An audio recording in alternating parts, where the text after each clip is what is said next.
Am ajuns în locul unde rachetele zboară la propriu, alarmele sună, iar oamenii merg liniștiți pe stradă, care stau la restaurante, care fac plajă. Bun venit în realitatea din 2023. În momentul în care auziți la știri că Kievul, Odessa sau mai știu eu ce altă zonă a fost bombardată, asta nu înseamnă că... Și 35 minute vorbește Chișinăul. Vă dați seama cât de puternic a fost impactul dacă pe o rază de câțiva zeci de metri toate clădirile nu or să apară peste noapte. Foarte mulți evrei din România, din restul României au fost deportați aici. Ai tras intenționat într-o astfel de clădire. Pur și simplu mergi liniștit pe stradă și o bombă rătăcită poate să cadă în zona în care ești tu.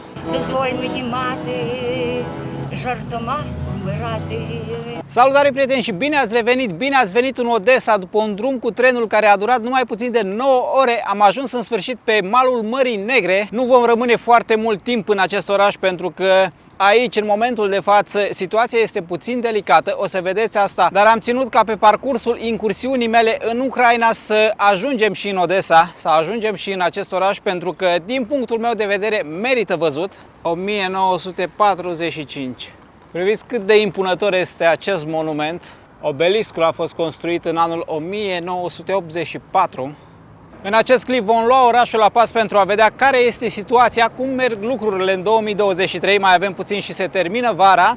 Va fi o primă impresie pentru că este pentru prima dată când ajung în acest oraș. Sunt curios, nu am venit cu așteptări, știu că ar trebui să găsesc o piață foarte mare, cu siguranță vom face un clip de acolo, după care ne vom continua traseul către România. Dacă tot am dat peste acest monument și am început clipul aici, zic să vin foarte pe scurt cu câteva informații asupra lui. Steaua Aripi ale Victoriei, cred că aceasta este traducerea corectă, a fost inaugurată în 1984 cu ocazia celei de-a 40-a aniversări a eliberării orașului de invadatorii fasciști. Este dintr-o marmură gri, iar vârful monumentului este încununat cu o stea de aur. În acest proiect, autorii au vorbit despre zeița Victoriei. Aripile au fost întotdeauna un simbol al libertății și al victoriei. Totodată ele amintesc de aripile unei păsări de mare. Iar aici sunt gravate inscripții care indică acordarea titlului de oraș erou Odesei, plus numele soldaților din Odessa, eroi ai Uniunii Sovietice. După cum era de așteptat, un monument cu adevărat impunător. Nu știu dacă se întâmplă asta doar pentru că avem secera și ciocanul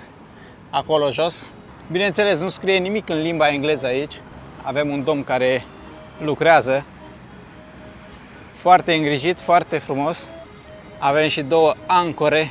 Dar haideți să ne continuăm traseul. Mergem spre centrul istoric al orașului. Nu ai cum să ai o imagine clară asupra monumentului din cauza acestor cabluri care sunt peste tot. Și aici, la prima vedere, lucrurile sunt normale, dar nu este deloc așa. O să vă povestesc imediat de ce. Eu am ajuns de ieri, doar că ieri am meditat toată ziua, a trebuit să pun clip. Aici avem cel mai mare parc din oraș, din câte am înțeles de la un domn taximetrist. Priviți câte broscuțe testoase avem acolo, au ieșit la soare. Apropo de taximetriști și de oameni cu care am interacționat până acum în Ucraina, nu a fost o singură persoană care să nu mulțumească României pentru ajutorul acordat.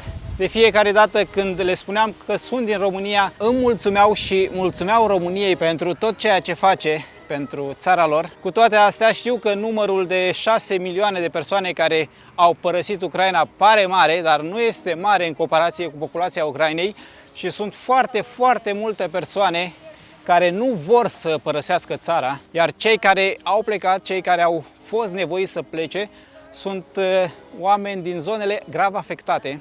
Din nou acest tip de bănci pe care l-am văzut și în Kiev, te poți relaxa. Acolo avem rățuște. Le-au făcut și o cușcă, mai multe chiar, și în partea aceea. Foarte frumos. Pentru cine nu știe, Odessa este situată pe malul golfului Odessa, pe coasta de nord-vest a Mării Negre, la o distanță de aproximativ 39 de kilometri de granița cu Republica Moldova, iar lungimea totală a litoralului Odessei este de aproximativ 30 de kilometri. Regiunea Odessa a fost înființată la data de 27 februarie 1932 în cadrul Republicii Sovietice Socialiste Ucrainene, după care în vara anului 1941 este ocupată de regiunea regimul antonescian al României, care efectuează curățirea terenului, între ghilimele, de toate elementele bănuite că ar fi susținut dictatura sovietică, printre care toți evreii din Odessa, fără deosebire. Tot în acea perioadă, foarte mulți evrei din România, din restul României, au fost deportați aici. Regiunea este inclusă în Transnistria, anexată formal de România, dar administrată de armată. În martie 1944 revine sovietică, după care în august 1944 sovieticii ocupă Buceacul, pe care îl organizează așa cum o făcuseră și în august 1940, ca regiune Ismail, dar aceasta este desființată și incorporată în regiunea Odessa după anul 1956. Mai târziu, în anul 1991, regiunea devine parte a Ucrainei.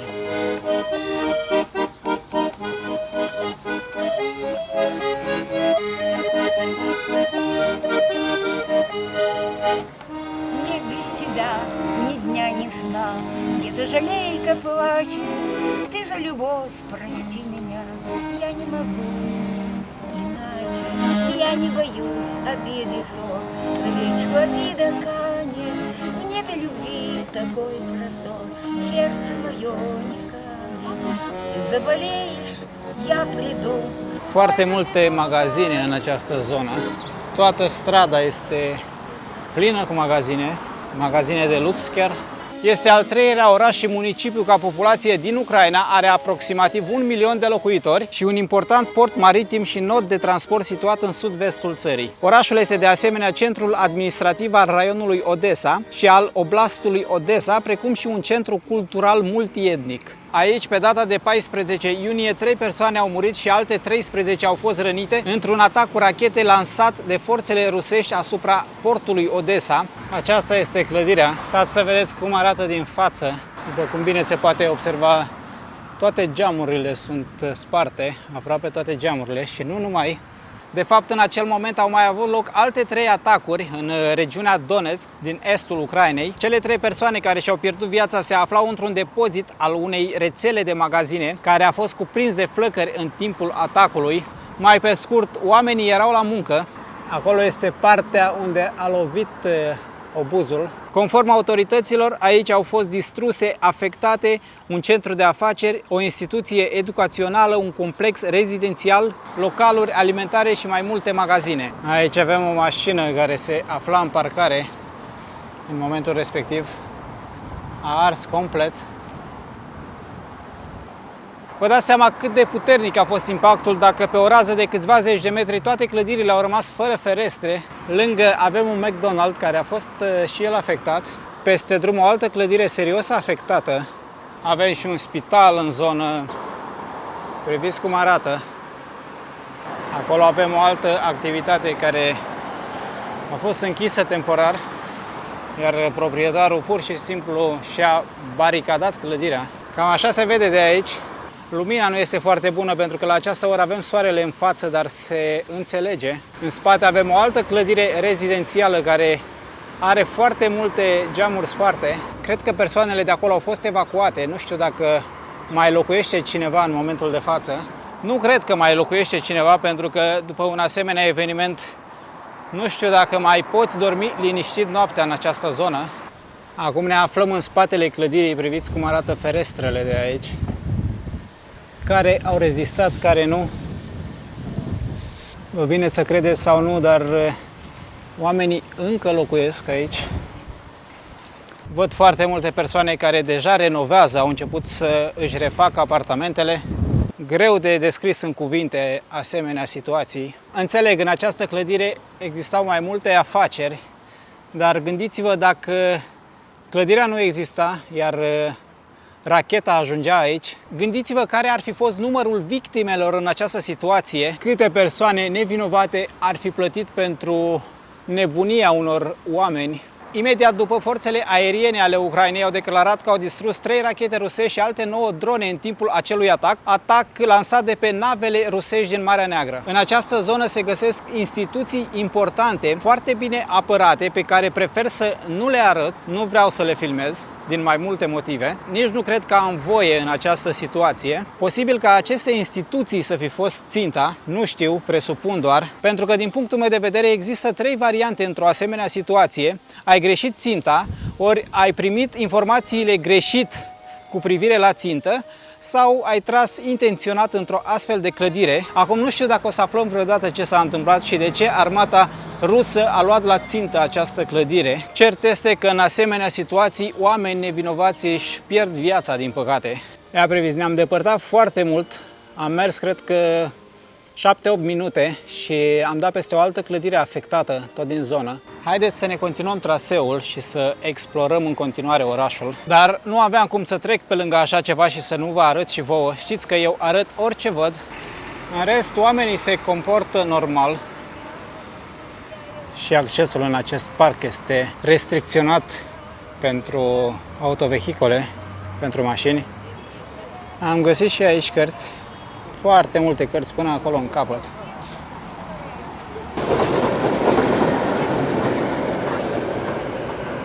O biserică foarte mare. Este situată chiar în fața gării. Găsim foarte multe magazine, foarte multe centre comerciale. Avem multe obiective turistice, multe muzee, dar nu este momentul pentru vizită. În mare parte sunt închise, așa că în acest clip le vom evita, dar le lăsăm pentru o dată viitoare. Nu vreau să se repete experiența din Kiev, să mergem până acolo și să le găsim închise. Am ajuns până la urmă și în centrul orașului. Aici lucrurile arată mult mai bine. Un loc de parcare chiar în centru costă 20 de grivne, 2,50 lei.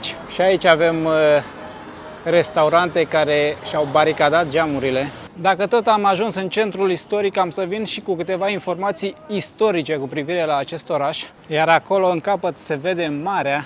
Nu știu dacă vom putea filma acolo pentru că văd armată, sau cel puțin așa pare de aici. Vedem dacă se poate. Da, nu se poate. I-am întrebat pe cei ce păzeau locul acolo. Au zis că accesul este restricționat în acea parte. Am avut voie să filmez acele ziduri și cam atât. Acolo în depărtare avem un monument care a fost înconjurat cu saci plini cu nisip. Din câte am văzut până acum și aici oamenii duc o viață normală între ghilimele, pentru că aici lucrurile au devenit reale. Spre exemplu, ieri, v-am zis și mai devreme, am stat în casă și am meditat, iar toată ziua s-a tras în această zonă. S-au auzit focuri, cred că la un interval de 5-10 minute, foarte multe rafale. Focuri trase de armata ucraineană, pentru că în momentul în care rachetele vin spre Odessa, pornește alarma antiaeriană. Iar pentru că acea alarmă nu a pornit, tind să cred că armata de aici a deschis focul către zonele ocupate de armata rusă.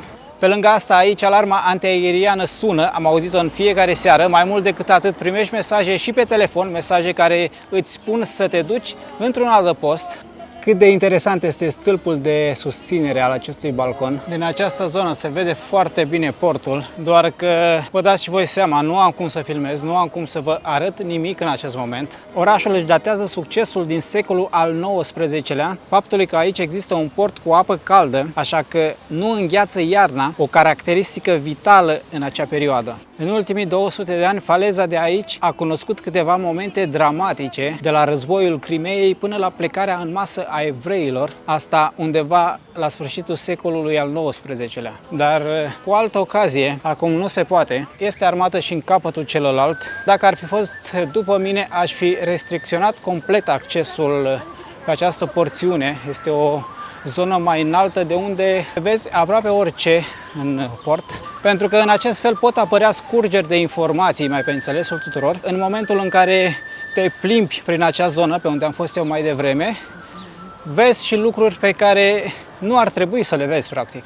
Cu siguranță sunt foarte mulți dintre voi care o să veniți cu întrebări de genul cum adică acolo sunt bombardamente, iar oamenii trăiesc normal. Știu că este greu de crezut, dar aceasta este realitatea. Oamenii s-au obișnuit pentru că au trecut mai bine de 1 an și 4 luni, cred că se apropie 1 an și jumătate de la momentul invaziei, de când războiul a început în mod oficial. Pur și simplu te uiți la ei în momentul în care auzi acele sirene, pentru că le auzi și de sub pământ, iar ei nu au niciun fel de reacție. totul normal. Asta pentru că s-au obișnuit. Îmi imaginez că la început nu a fost așa, dar cu timpul te obișnuiești, devine o normalitate, din păcate. Asta nu înseamnă că oamenii nu sunt speriați cât de cât, eu nu cred asta, pentru că în momentul în care sună alarmele, bombele pot să cadă oriunde. Pur și simplu mergi liniștit pe stradă și o bombă rătăcită poate să cadă în zona în care ești tu, pentru că aceasta este realitatea în momentul de față. Ой, прийшли дівчата до корчми гуляти, а мою дівчину не пустила мати. Дозволь мені мати, жартома вмирати. Doamna spunea că nu e profesionistă, este amatoare, face asta din plăcere, dar cântă foarte bine, foarte frumos. Это война 1941-45, та война, Первая мировая война. Мне было 5 лет. Do you understand? No, Ukrainian, no. I, my son, да, правильно я это написала? Yeah. Да. 5 children. 5 children. Yes, my And 5 years in the war. Да. Yeah. Да, ну жаль, что мы не умеем говорить. Вы по-украински, я по-английски. But you understand English a little bit. Little, so. Yeah, but it's okay. Well, I'm from Romania. Ага. Romania, yeah. I think румыны, с левого берега, а Романия and Riva farm. And my son играл это. Okay. Soviet songs. Soviet song. Да, yeah. yes. Cântece sovietice. Best. Now, неинтересно. Acum nu mai e interesant, da. What is your name? Cosmin. Cosmin. Doamna știe să scrie în engleză. La 87 de ani. Felicitări. Good, very good. Надо работать. Yeah. I'm tired. Doamna foarte de treabă și surprinzător la 87 de ani vorbește cât de cât engleză, înțelege. Vorbește Chișinău. Vorbește Chișinău. Не оставь меня, тебя я умоляю. Вернись, Рента, я жду тебя. Вернись, Рента, я жду тебя. Это пел Робертино Лоретти, итальянская песня «Canto back to Sorrento». Spunea doamna că a mai trecut printr-un război de 5 ani și că acest lucru nu este o noutate pentru ea. Înainte cânta și în limba rusă, dar acum a zis că nu-i mai trebuie așa ceva. Foarte frumoasă și această zonă. Am dat peste o stradă pietonală, văd că mașinile nu au voie aici. O stradă care merită vizitată, este plină cu terase, restaurante, chiar dacă nu este atât de aglomerată astăzi, pentru că filmez în cursul săptămânii. Locul merită. Văd și un restaurant italian, miroase foarte bine a pastă. Ce spuneți, mâncăm și noi ceva sau mai bine mai așteptăm puțin și mâncăm direct în Italia? Așa, la prima vedere, Odessa arată mai mult ca un oraș situat la Marea Mediterană, pentru că este puternic influențat de stilurile franceze, italiene. Văd și foarte multe restaurante turcești. Acest oraș a avut întotdeauna un spirit de libertate, probabil dăruit de locația sa și de capacitatea de a accepta mulți oameni diferiți, pentru că în vremurile bune aici găsești o mare varietate de oameni și acum mai vezi străini, dar mult mai puțini. Mă refer la străini care au activități aici, care au afaceri. Ca o paranteză, văd și foarte multe mașini scumpe, așa că nu toți bogații au fugit din Ucraina. Ia breviți, găsim clubul și aici, nu doar în Paris. Cred că pe această stradă viața de noapte este destul de activă. Pe data de 25 ianuarie 2023, centrul istoric al orașului a fost declarat patrimoniu mondial și adăugat pe lista patrimoniului mondial în pericol de către Comitetul Patrimoniului Mondial UNESCO, ca recunoașterea influenței sale asupra cinematografiei, literaturii și artei. Această declarație a fost făcută ca răspuns în urma bombardamentelor de aici, care au distrus mai multe clădiri din oraș. Pe data de 23 aprilie 2022, trupele ruse au bombardat Odessa cu rachete de groazieră. Ei au distrus atât infrastructura orașului, cât și clădiri rezidențiale. În urma acestor atacuri, multe persoane și-au pierdut viața, foarte multe au fost rănite. Dar nu o să vânez clădirile afectate din Odessa, pentru că nu am venit aici pentru asta. V-am arătat o clădire la început pentru că este în apropierea hotelului meu. Pe lângă asta este o clădire care nu are nimic de a face cu armata, cel puțin nu în mod direct. Din câte am înțeles, au mai fost afectate mai multe gospodării, nu în oraș, în Odessa, pentru că Odessa este mare, în regiunea Odessa. Acesta este ghinionul dacă e să ai locuința sau afacerea lângă o instituție publică importantă, o instituție publică de interes care poate fi atacată, pentru că inițial aceste atacuri au fost asupra infrastructurii militare. Priviți și aici persoane care au ajuns o stea pe un perete. Din păcate, istoria se repetă. Ați văzut în clipul din Kiev cât de multe persoane erau pe acel perete, cât de multe steaguri se aflau în Piața Libertății. Aici avem teatrul de operă și balet din Odessa, care arată foarte frumos.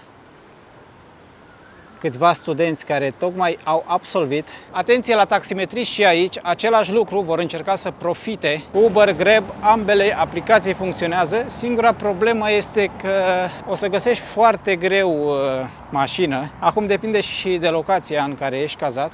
Eu sunt cazat în Arcadia, este o zonă mai pentru tineret. Veți vedea zona în clipul viitor, pentru că vreau să vă arăt și cazarea. Vom merge și în celebra piață, așa că va mai veni un clip din Odessa, după care vedem. Foarte interesantă intrarea în acest bar. Și aici zona este cu risc. După cum puteți observa, au pus saci cu nisip pentru a proteja subsolul. Am ajuns în locul unde rachetele zboară la propriu, alarmele sună, iar oamenii merg liniștiți pe stradă, care stau la restaurante, care fac plajă. Bun venit în realitatea din 2023.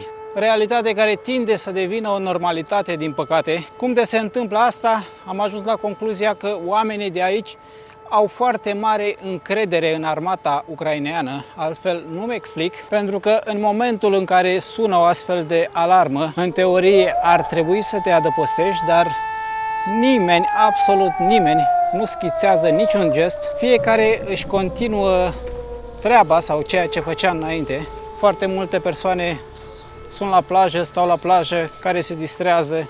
Depinde de moment, dar oamenii se comportă ca și cum aceste lucruri nu ar exista. Acest lucru chiar nu știu cum să-l încadrez, nu știu dacă este de bine sau de rău. Poate mă ajutați voi și îmi lăsați părerile mai jos în comentarii. Chiar sunt curios. Eu înțeleg că oamenii simpli nu sunt o țintă, dar cine poate garanta asta? Nu știu, chiar nu știu ce să zic. Dacă până acum vă spuneam că nu am auzit astfel de alarme, ei bine, odată ce am ajuns în Odessa, le-am auzit, m-am săturat de ele, nu doar noaptea, ci și ziua. Bine, le-am auzit și în Kiev în ultima seară. În rest, timp de 14 zile, timp de 2 săptămâni, nu am auzit absolut nimic. Repet, poate sunt persoane care nu au văzut toate clipurile de până acum. Am ajuns în Ucraina în momentul în care lucrurile în Rusia nu stau tocmai bine, pentru că sunt neînțelegeri între persoanele de la conducere, ca să le numesc așa. Poate fi și acesta unul dintre motivele pentru care au rărit atacurile. Încă un lucru pe care vreau să-l mai adaug aici, după care încheiem subiectul. În momentul în care auziți la știri că Kievul, Odessa sau mai știu eu ce altă zonă a fost bombardată, asta nu înseamnă că a fost bombardat orașul în sine, pentru că Kievul, spre exemplu, este mare, regiunea este mare. Poate fi un atac la 10-20 de kilometri de oraș, unde este o bază militară sau ceva de genul. Din câte am văzut, cei de la știri uită să precizeze asta sau trec mult prea repede peste. Acesta este un alt motiv pentru care oamenii din orașele pe care le-am vizitat se comportă normal, pentru că ei nu au trecut prin experiențe negative apărarea orașului a funcționat foarte bine până acum. Pentru că puneți-vă în pielea lor, timp de un an de zile auzi bombardamente, auzi alarme și orașul tău este în siguranță, nimic atins, prinzi o încredere și te obișnuiești cu situația, vrei, nu vrei, aceasta este realitatea. Nu pot spune același lucru și despre zonele de conflict, acolo unde este frontul, pentru că acolo situația este cu totul și cu totul alta. Repet, nu vreau să merg acolo acum, o să merg acolo în momentul în care războiul s-a terminat, mergem și vedem exact realitatea de la fața locului. Nu o să se schimbe mare lucru, mă refer la clădiri, la zonele afectate, nu or să apară peste noapte. Cam atât pentru astăzi, pentru că iar m-am întins foarte mult cu vorba și sunt sigur că vor fi din nou persoane în comentarii care mă vor face pro-rus sau pro-american. Asta este realitatea, n-ai ce să-i faci, nu am cum să mulțumesc pe toată lumea. Eu prezint ceea ce văd și spun lucrurile din punctul meu de vedere. Nu sunt un expert, nici nu vreau să fiu. Pur și simplu prezint lucrurile așa cum le găsesc în momentul în care ajung într-o destinație. Eu vă mulțumesc foarte mult pentru că ați rămas până la final. Nu uitați să ajutați acest clip cu un like, să-l distribuiți pentru a ajunge la cât mai multă lume și să vă lăsați ca de obicei părerile voastre în comentarii. Nu uitați să vă abonați la canalul de YouTube dacă încă nu ați făcut-o până acum, pentru că este gratis și mă ajută foarte mult să creez conținut în continuare. Și ne vedem data viitoare cu un nou clip tot de aici din Odessa. Numai bine!